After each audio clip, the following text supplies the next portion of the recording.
മഹിതം മലയാളം.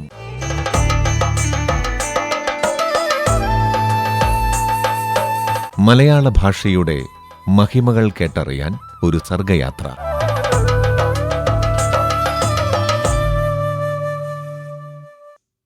ഇന്ന് മഹിതം മലയാളം അവതരിപ്പിക്കുന്നത് ഡോക്ടർ എ നുജും. പാനകം ഒരു വാക്ക് മലയാളത്തിൻ്റെ കൂട്ടറിവിൽ നിന്ന് മറയുമ്പോൾ അത് പ്രതിനിധാനം ചെയ്യുന്ന ക്രിയാമണ്ഡലവും അതുമായി ബന്ധപ്പെട്ട പ്രകൃതി ഘടകങ്ങളുമാണ് മറഞ്ഞു പോകുന്നത്. പുതിയ വ്യാവസായിക പാനീയങ്ങളുടെ പ്രചാരത്തിൽ നാം ഉപേക്ഷിക്കുന്ന അനേകം പാരമ്പര്യ പാനീയങ്ങളിൽ ഒന്നാണ് പാനകം. പാനം ചെയ്യുക എന്നാൽ കുടിക്കുക എന്നാണ് അർത്ഥം. പാന, പാനി, പാനീയം എന്നൊക്കെയുള്ള പദങ്ങൾ ആ ശൃംഖലയിൽ പെടുന്നതാണ്. വലിയ മൺപാത്രത്തിനും വാറ്റുകലത്തിനും പാന എന്ന് പറയാറുണ്ട്. പൂന്താനത്തിൻ്റെ ജ്ഞാനപ്പാനയ്ക്ക് പാനം ചെയ്യാനുള്ള ജ്ഞാനം എന്ന ആലങ്കാരികാർത്ഥമാണ് ഉള്ളത്. പാന ആ നിലയിൽ ഒരു സാഹിത്യരൂപമാണ്. സംഗീതത്തിലെ ഒരു രാഗത്തിനും പാന എന്ന് പേരുണ്ട്. പാന എന്നൊരു തരം തുള്ളലുമുണ്ട്. പാന തുള്ളുന്നവനെ പാനക്കാരൻ എന്ന് പറയുന്നു. കുടിക്കാൻ ഉപയോഗിക്കുന്ന പാത്രമാണ് പാനപാത്രം. മദ്യപിക്കാൻ മാത്രമുള്ള സ്ഥലമാണ് പാനഗോഷ്ഠി. മദ്യപാനത്തിലാണ് പാനം എന്ന വാക്ക് നാം ഇന്ന് വ്യാപകമായി ഉപയോഗിക്കുന്നത്. പാനം ചെയ്യുക എന്ന പ്രയോഗം സാഹിത്യത്തിൽ സാധാരണമാണ്. പാനപിടുത്തം എന്ന ഒരു മന്ത്രവാദം മലയന്മാരുടേതായി ഉണ്ട്. പാന എന്ന പേരിൽ പാത്രം കൊട്ടിപ്പാടുന്ന ഒരു കളിയും ഉണ്ട്. 4 ചെമ്പ് കൊള്ളുന്ന അളവിനെയും പാന എന്ന് പറയും. പാനി എന്ന വാക്കിന് വെള്ളം, കുടിയൻ, നേർശർക്കര, കുടം, കള്ളുകുറുക്കിയത് എന്നിങ്ങനെ അനേകാർത്ഥങ്ങളുണ്ട്.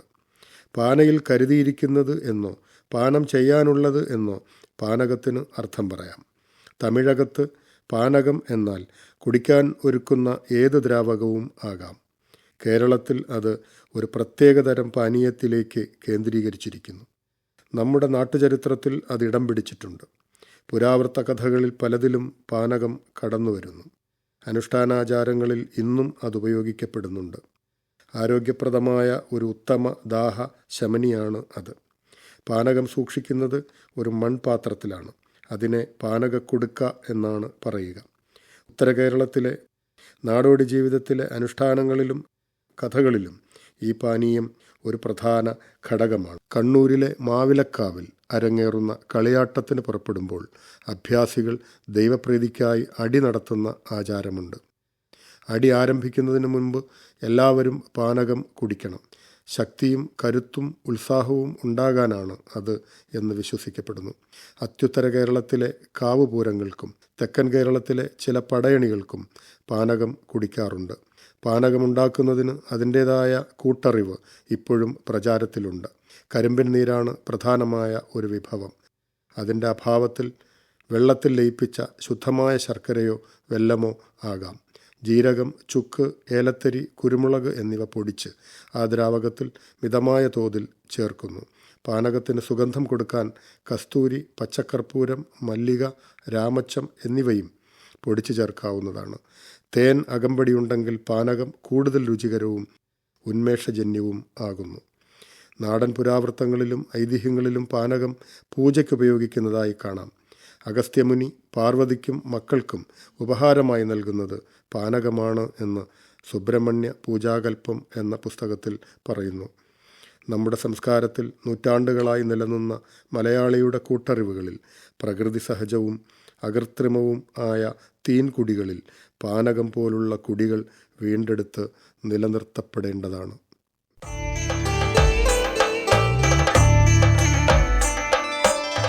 മഹിതം മലയാളം.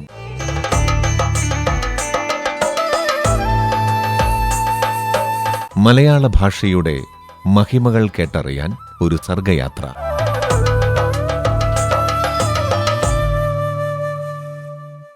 മഹിതം മലയാളം എല്ലാ ദിവസവും രാവിലെ 7 മണിക്കും രാത്രി 8:50-നും.